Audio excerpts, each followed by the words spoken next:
Yeah, hi everybody. My name is Jikhan Jung. I'm the CEO of Subdream Studios. We are the VR gaming studio located in San Mateo. And I started this company in January this year. And then I closed 1.55 as of today. So I just want to share my tactical experience for those fundraising process. So first of all, introducing about myself, I used to founder and CEO of a company called Gala.net, and that was in 2005, where everybody was saying that the free-to-play is not going to work. But I experienced that in Asia, and then I thought that's going to be working. So I came to the States in 2005 to start the company. And luckily, the business was taking off, so I could sold my company in 2013 at the $20 million. So this is my second trial. And actually, we were working on the VR project at the other company called Coloper NI. That's the US subsidiary of the Japanese company called Coloper. And we released 3 titles with the Coloper, and then I really fell in love with the VR and also our team. So to heavily focus on VR, our team left the company in November last year and started this company. Yeah, so maybe I can just skip. And then so as of today, we only have like 5 months with the new company, but we released 2 titles. And first game is the called Kingdom Watcher, and we got funded from Samsung affiliate to make this game for their motion controller release in May. And then the second game is called Mega Overload. This is the HTC Vive game, inspired by old arcade game called Galaga. So we have 2 games right now. And then we have 2 more projects is on the way, which is the pure VR game. But maybe you can talk more later if you guys have time. But we are actually thinking VR-only strategy is a little bit risky. So for our new project, we are looking at the VR plus mobile, VR plus PC project right now. And some of the experience that I want to share, this is very tactical level, but we raised this round as a safe note, not the convertible note or Series A, because I find out that it is best that the term has to be as simple as possible, because as you have more terms to negotiate with the investors, then they may change their mind. So I think the simplest term in the world right now is the SAFE, where you only need to negotiate the valuation cap and discount rate, and that's it. So this is like extremely simple terms to agree with the investor. So that's the term that we raised. And the second thing is the when you have multiple offer from the investor, then which company you're going to choose. And then in my case, I don't have that like bidding rush for our company, but when I choose the right investor, of course, the amount of money that we raise is very important, but I also looking at what's the alpha factor that I have to look at it. And then I found out that the 2 important things that I may say will be the possibility of leading next round, because I think the VR is a long way to go anyway. So any investors who can help you to go to the next round is very important.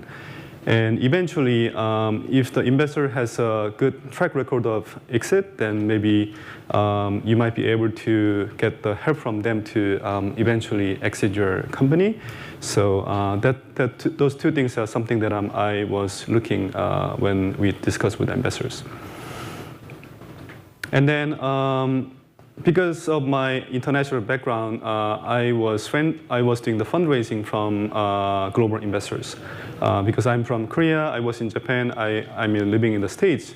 I have access to many different investors from global market. And this is what I found.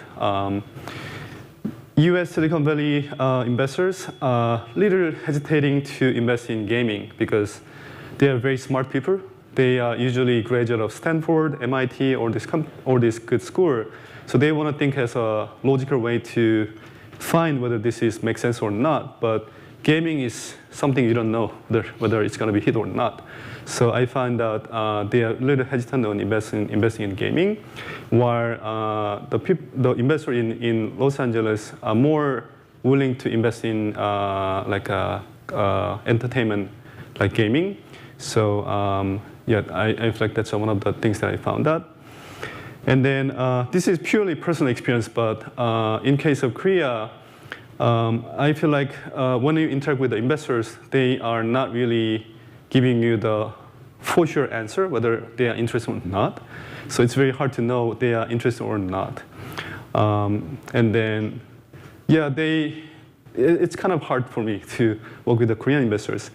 But Japanese investors, I thought that Japanese cultures are more likely very polite. They don't say yes or no. But in my experience, they say clearly yes or no. And they decide pretty quickly. So I think, I don't know if this is just my experience, but I feel like there's a lot of cultural change has been happened on the investment side. And then in case of China, last year I saw that there are huge interest in investing in VR. But coming into this year, I feel like the investment interest is coming down. So I see there are few investments happening from China. And I only went to Europe just once, so I don't know whether this is right or wrong, but I feel like there are not many investors looking at the new technology, but there are more things happening like localizing the working business model in Europe than creating something new from Europe. But again, this is my personal experience. And then the next thing is how to approach the investors. In my case, three different way of investment happen. Where the first thing is I knew them before I start this company, which is like DNA, Genesia Ventures, HEC. I knew them like several years, and then as soon as I say I'm going to start the company, they didn't even ask me what you do, and then they just invest to our company. And then the other case is I got introduced by other successful entrepreneur friend, and then they invest me. That's macro ventures. And then the other case is some other VC who I pitched them, but then they didn't invest in our company, but they introduced to other VC, and then they eventually invest in us. That's the cognitive investment case. So I had these three cases with me. But I guess as you can see, the best way seems like you build a relationship with the investors so that they believe in you. So when you start the company, they invest into your company. Seems the best way. And the worst idea seems like you hire the BD person and just rely on that person. Seems like the worst case. So yeah, I actually hired the one person, but I didn't close any deal with that case. So it seems like the fundraising is the most important thing for the CEO of the company to do. And then, yeah, again, this is purely my personal opinion. So the valuation-wise, as a VR gaming developer, I think the right valuation can be, if your game is not in the market, maybe 3 to 7 million cap. If your game is in the market but not really hit yet, then maybe $5 to $10 million cap seed round. And then once you have a hit title in the market, then maybe 15 million pre seems like the right valuation. But I mean, again, this is personal opinion. And then while I'm doing the fundraising, I made a huge database of investors. So if anybody is interested, I can share. So keeping track of discussion seems very important. And then the next thing is some of the information about the investors. So yeah, I think there's another panel discussion later, but my personal view is the VR investment was getting hot from the Oculus acquisition from Facebook, but And then it's maxed out last year, but then coming to this year, I feel like it's slowing down. That's my perspective, and maybe when you look at the data, it seems like that's the trend. And then if you are the small company who just start the VR gaming studio, then maybe these are the company who you want to talk with. And if you're in Silicon Valley, there's a HTC ViveX program, which is we also join them. They usually invest up to like 150K. And then, the shares depend on the negotiation. And there is a Boost VC in San Mateo. They invest to VR, AR, and also like Bitcoin, those blockchain too.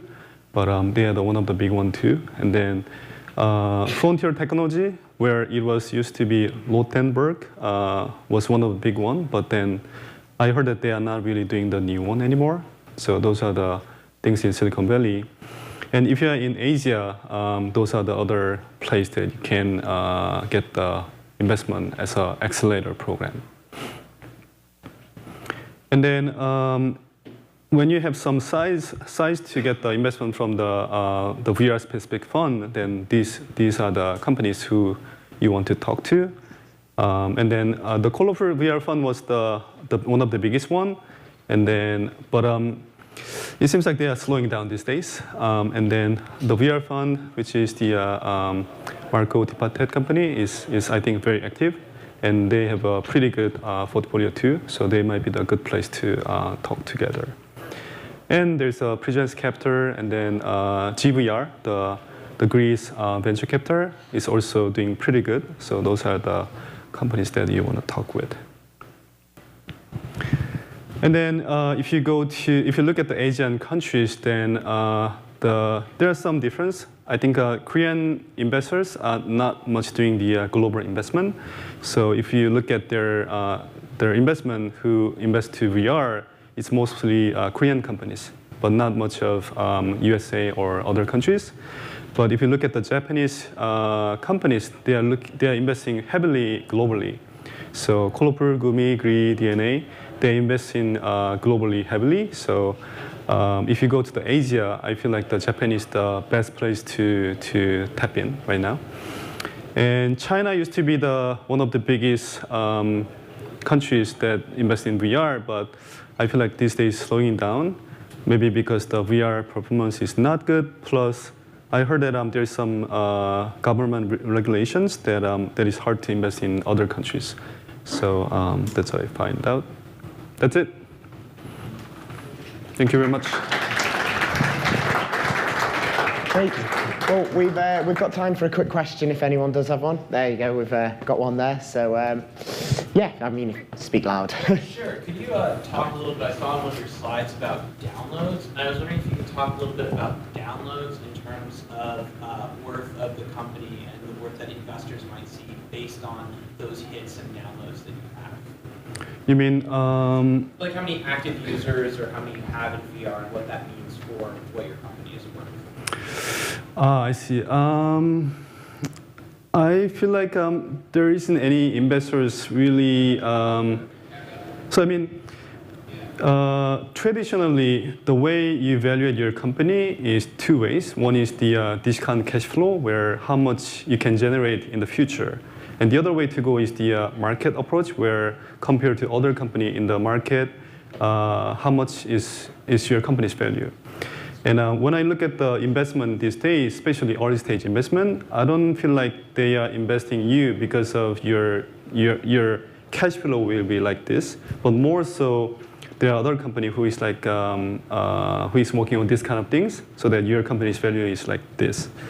So if you are generating a lot of downloading with a specific business model, then maybe your company will be considered as valuable. But I don't know. There isn't any like appreciation on a lot of downloading in VR yet, in my point of view. But I don't know. Yeah, maybe you can ask other investors later. Yeah. Okay.